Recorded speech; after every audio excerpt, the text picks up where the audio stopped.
Olá pessoal, estamos aqui para mais um programa da TV do Clube do Designer. Hoje eu vou receber um amigo que parece que vocês já conhecem, mas não é a mesma pessoa. É o meu amigo Ricardo Maru, e nós vamos falar sobre redes sociais. Tudo bem, Ricardo? Tudo bom, obrigado pelo convite. Eu que agradeço.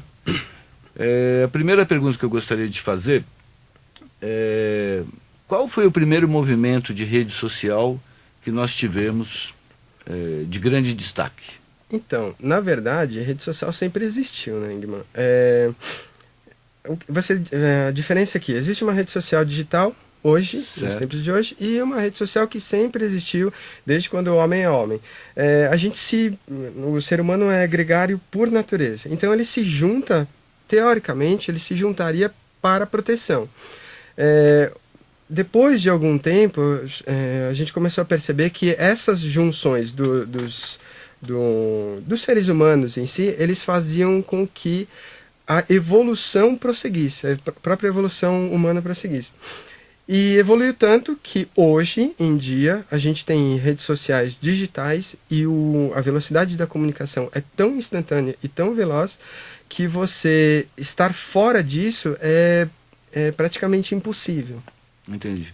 Bom, traduzindo, a gente tem a rede social das pessoas, né, do coletivo, da sociedade, e a rede social digital. Teoricamente, a primeira rede social digital foi o e-mail? Então, a gente não tem como saber exatamente qual que foi a primeira ou não, porque socialmente, o que a gente fala? Quando você tem o agrupamento de 2, 3 pessoas que comunam de uma mesma ideia, você já está tendo rede social. Independente se ela é digital ou não. Se você tem acesso digital a um sistema digital onde você acumula e agrega essas, que seja 3, 2 pessoas, você já está criando uma rede. Então a gente não tem muito como definir, foi o e-mail ou não foi o e-mail. A questão é que, para a gente definir o que é rede social, a gente tem que distinguir exatamente rede social de mídias digitais. Entendi. Entendeu? Redes sociais digitais são são as pessoas que se agregam. Mídias digitais são as ferramentas que se tem para fazer essa agregação, entendeu? Essas ferramentas, vamos dizer, vamos citar um e-mail, por exemplo. Você podia mandar e-mails para todo mundo, como você podia, se tinha vários amigos, você podia estar se comunicando com eles no Japão, aqui no Brasil, ou então lá nos Estados Unidos, ao mesmo tempo. Uhum. Só que a velocidade para você receber e enviar é bem diferente do que a gente tem hoje nas mídias digitais que a gente conhece hoje, Twitter, Facebook, essas coisas, entendeu? E quais são as vantagens de pertencer a uma rede social de uma mídia digital? Então, vantagens em relação às mídias digitais, você estar dentro e saber mexer nas ferramentas, saber organizar as ferramentas, são diferentes das vantagens que você tem de pertencer a uma rede.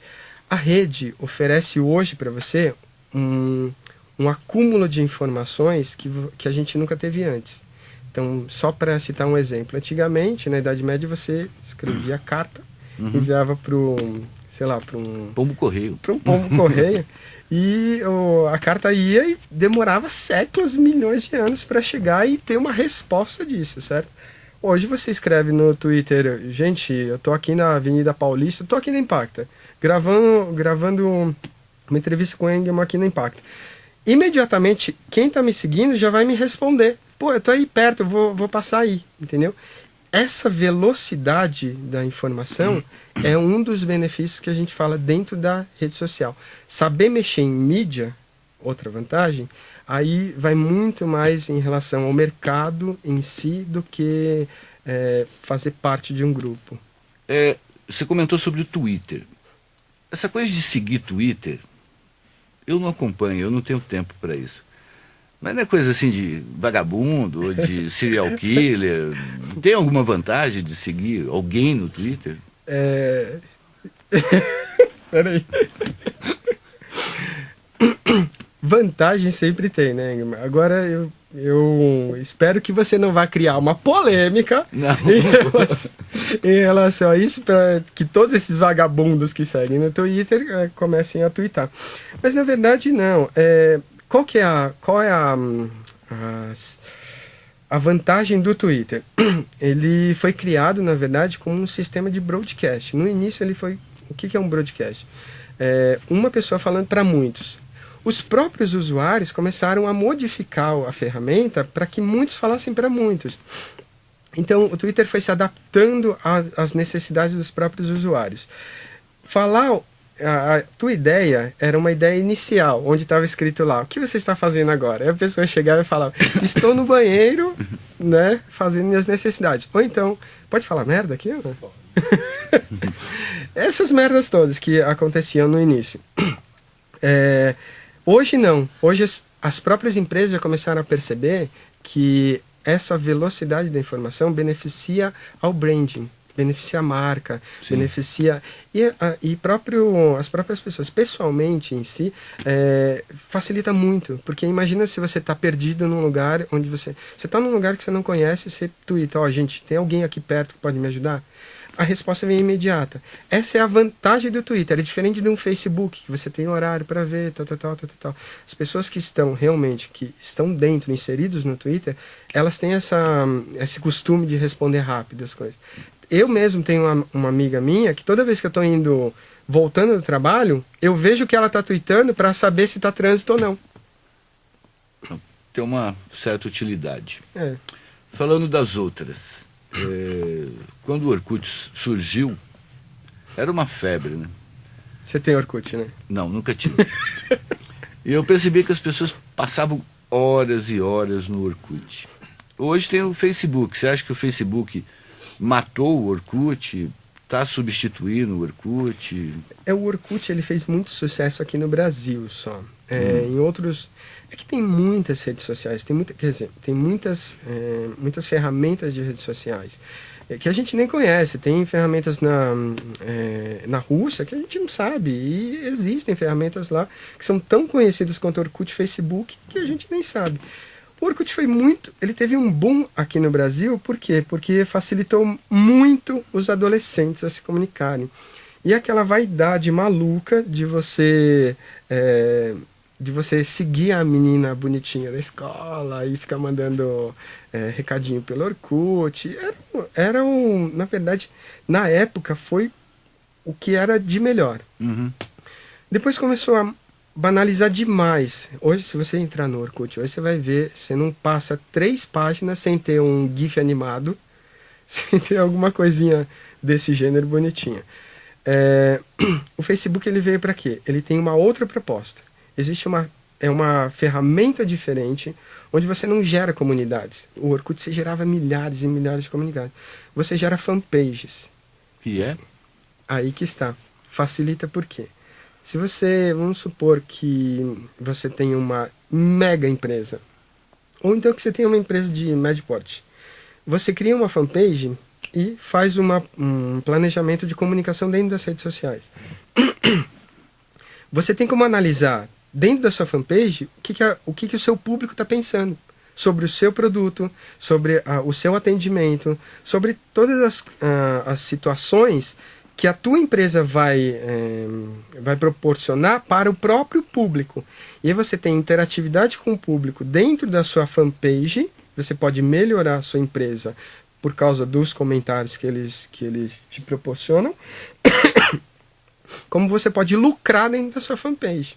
Entendi. Mas as empresas estão fazendo já uso dessa ferramenta? Então... Porque me parece que o Facebook também é uma coisa de adolescente. No início a gente tentou associar... No início, não. No início o mercado tentou associar Facebook muito ao Orkut mesmo. Então todo mundo olhava com olhos de... Não, isso vai ser passageiro, tudo. Mas o negócio cresceu tanto que virou profissional. Então hoje você tem empresas que são especializadas, contratam funcionários só para ficar no Facebook. Diferente do Orkut, que não tem gente para isso. Uhum. Não tem gente para isso porque também não tem público para isso. Qual é a diferença básica? A diferença básica é que o Facebook hoje dá lucro. Esse assunto dá para render muita coisa, né? O Google lançou o Google Mais ou Google Plus. Qual Você a tem ideia? Google Mais? Não. Eu não uso. O cara não tem nada. Eu tenho o Clube do Designer, já me dá um trabalho danado. Que, aliás, o Clube do Design tá até comentando com você naquele dia lá da esqueteria, né? Que daqui a pouco, com a quantidade de público que você tá tendo lá, você vai envelhecer rapidinho, né? Não vou. Mas e o Google Plus? Que é o Google Plus? O Google Mais? Então, foi uma tentativa do Google de entrar nesse mercado de redes sociais, porque, obviamente, são mega empresas. Facebook é uma mega empresa, o Google é uma mega empresa. Ninguém quer ficar para trás, né, irmão? E foi uma tentativa deles de arrecadar esse número grande de usuários para que eles pudessem falar dentro de um sistema Google. Particularmente, aí é o Ricardo falando, particularmente, eu acho que não vai dar certo. Eu acho que ele tem um tempo de maturação que já está acontecendo. Se o Google começar a investir em ferramentas, pode ser que melhore e pode ser que exista uma oportunidade maior para o Google dentro disso. Mas o Facebook está 1000 anos avançado, entendeu? Eles foram os pioneiros nisso e eles continuam criando ferramentas só para o sistema deles. E isso faz toda a diferença. Se você for analisar, o Google Plus é muito complicado hoje de você fazer business dentro do Google Plus. E isso impede praticamente 40%, 50% da utilização.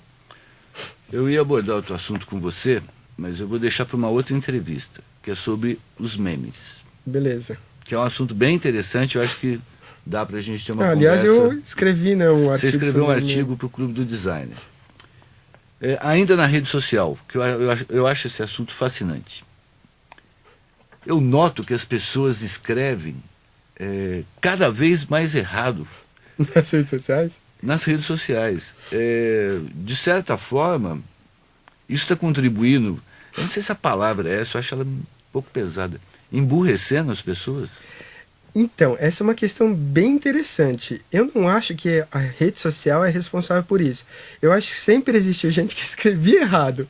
A questão é que hoje a gente tem Ficou mais explícito. Ficou bem mais explícito e numa velocidade muito mais rápida. Então você vê um acúmulo de informações totalmente erradas e um acúmulo de erros de grafia de português que não víamos antes porque não tinha essa velocidade e não tinha essa exposição toda, né? Mas sempre existiu, desde que o mundo é mundo, né? Bom, pessoal, eu conversei com o Ricardo Maru e eu quero trazê-lo numa próxima oportunidade para ele falar sobre os memes. Você tem alguma dica para passar para o pessoal sobre redes sociais?